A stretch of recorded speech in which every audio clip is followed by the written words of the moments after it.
gusto ko mature, ayoko ng puro ganda lang. Gusto ko mature, gusto ko may matututunan din ako from her. Then, funny, yes. And gusto ko yung nagkakasundo kami sa serious times and sa weird times namin sa isa't isa. Gusto ko yung sakay rin sa trip ko, ganun. Sakay rin ako sa trip niya. Wala, kumbaga magka-vibes kami.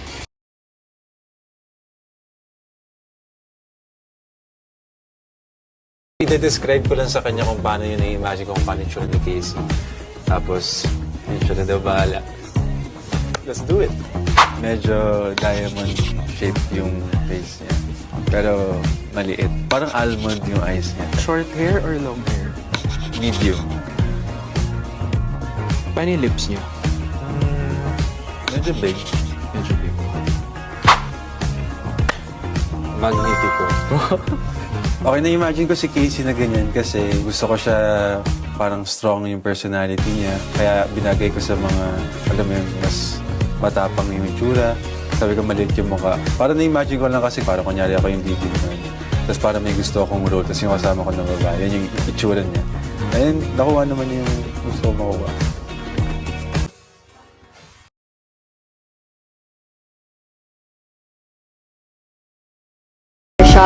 When I was 2 years old.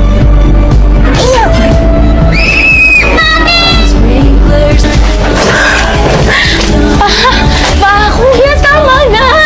Please! Maawa ka naman sa akin!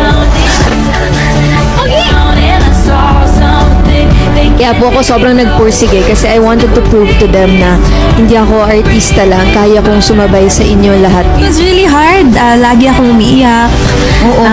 Breakdown, mental breakdown. It was really hard talaga. No sugar coating. Mahirap talaga. Sobrang worth it. Just knowing na nakagraduate ako ng Dean's Lister pa with a flat 1. Babe, kamusta ka na? Babe, sobrang fresh mo ngayon ha.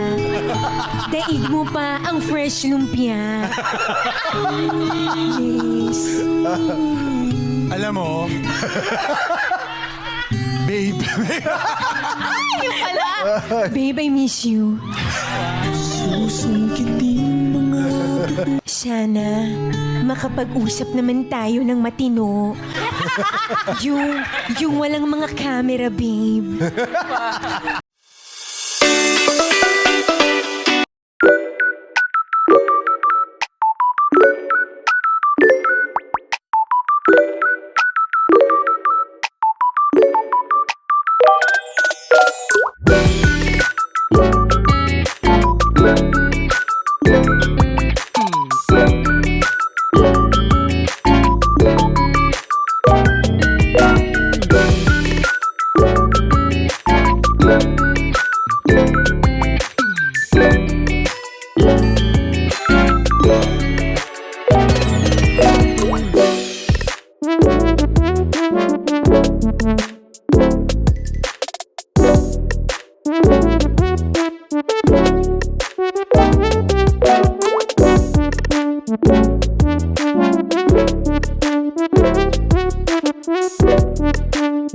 Together!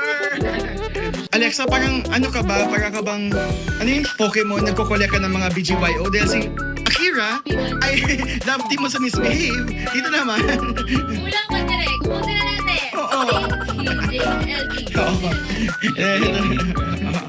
Don't misbehave. Anyway, dalawa lang naman yung questions ko. Ayoko namang masyado maging vlogger. First is, it's our last day together. Sa 3 days na to, anong na-discover mo, Alexa, that you actually really, really like and vice versa? That you admire about her? Oh, what I admire tsaka na-discover kay Alexa after this dating day. Kapag may gusto siyang achieve, as in, ano talaga, gagawin niya talaga yon. Isang pitik, isang switch, okay, game on. Galing mo, kanina. Sobrang nakaka-inspire. Inspire ka? Sobrang na-inspire ako. Inspire ka kaya nagpakita ka na ng chest. Tsaka, syempre, ano yan, mabait yan inside. Parang labas sa iyo. Maganda inside. Ay, susi. Ikaw naman, Lex. Ako, what I like about him, pag sa tingin niya, meron siyang fault or basta self-aware siya about it. He really owns up to it. Tsaka gusto ko kung paano ka nagsasorry.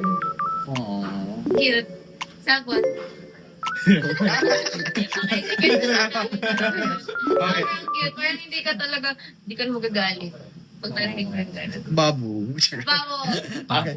Last question. What will you miss about each other? More than maka-work si Alexa, mamimiss ko yung bonding namin sa set, din sa pag-prep area, ganyan. Tsaka syempre, nararamdaman ko yung pagka-genuine kasi na Alexa sa akin. Kaya What you see is natutuwa what you ako. get, no? Yes. Tsaka very appreciative siya. Tsaka masaya. Game lahat sa lahat. How about you, Lex? Ako yun din. Gusto ko na sobrang game siya sa lahat. Tsaka hinahayaan niya akong i-guide siya. Parang ina-accept niya. Hindi siya ever naging mayabang about it. Pero ang miss ko yung ano din. Pagsusunod. Ako yung masungit, hindi ikaw eh. Yung pag-food trip or pampahappy, ano order natin. Oo. Ano kakainin natin. Yun yung Oo nga. foodie kasi kami pareho direct. Hindi kaya siguro nung... O, kinikilig pa si Mrs. Nawala yung sungit ni Isis. Shipper ka. Ay, oh, yeah. Shipper. Sabi ko sa kanya direct like, Jello, best friends na tayo after nito kasi masyado na tayo naging close. Wala na tayong itatago pa. Oo eh. Sobrang... Guys, 3 days pa lang yan na shoot, ha? Oo. Paano pa pag magka-teleserye at pagka-pelikula tong dalawang to? Bye! Bye! Thank you!